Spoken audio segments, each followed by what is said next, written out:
ছেলেরা কেন বিবাহিত নারীর সঙ্গে প্রেমে জড়িয়ে পড়ে ভেবে দেখেছেন কখনো? কথাটা শুনতে যতটা সাধারণ লাগে, এর ভেতর লুকিয়ে আছে এক অদ্ভুত মানসিক খেলা। হয়তো আপনি নিজেই টের পাচ্ছেন, কেউ মাঝে মধ্যে আই মিস ইউ লিখে পাঠায়, আর আপনার বুক কেঁপে ওঠে। রাতের নির্জনতায় ফোনে কোনো পুরুষের কণ্ঠ বলে, একবার দেখা করো না, আর আপনার ভেতরটা কেমন যেন কাঁপে। কিন্তু একবার থেমে ভাবুন তো, এই অনুভূতিটা কি সত্যিকারের ভালোবাসা, নাকি এক মায়ার ফাঁদ? অনেক বিবাহিত নারী সংসারে একাকী হয়ে পড়েন। স্বামী ব্যস্ত, কথা কমে গেছে, সম্পর্কটা নিস্তেজ। এই ফাঁকেই কোনো এক পুরুষ এসে দেয় একটু মনোযোগ, একটু মিষ্টি কথা, কিছু প্রশংসা, এবং ধীরে ধীরে নারীটি বিশ্বাস করতে শুরু করেন, হয়তো এই মানুষটাই আমাকে বুঝতে পারে। কিন্তু অধিকাংশ পুরুষের জন্য এ প্রেম নয়, এ এক নিষিদ্ধ খেলা। তারা খোঁজে রোমাঞ্চ, তৃষ্ণা মেটানোর মুহূর্ত, অথচ চায় না দায়িত্ব বা ভবিষ্যৎ।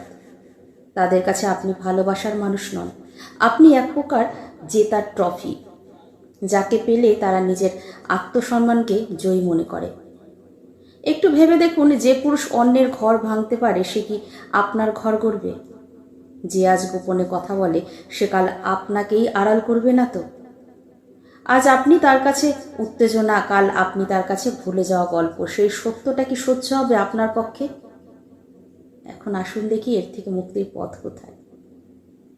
নাম্বার 1, নিজের আত্মমর্যাদাকে আগে ভালোবাসুন।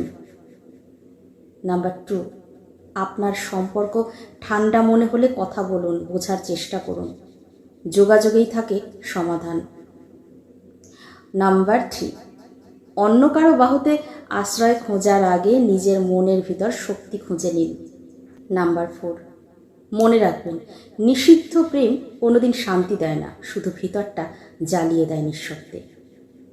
কারাগার থেকে মানুষ একদিন বেরিয়ে আসে, কিন্তু এই মিথ্যা প্রেমের ফাঁদ, সেটাই আসল অন্ধকার, যেখান থেকে বেরোনো সবচেয়ে কঠিন। মনে রাখবেন, ভালোবাসা মানে শুধু শরীর নয়, একে অপরের প্রতি শ্রদ্ধা আর বিশ্বাস। নিজের জীবনকে কখনো অন্যের খেয়ালের হাতে তুলে দেবেন না। প্রেম হোক স্বচ্ছ, সম্পর্ক হোক সম্মানের।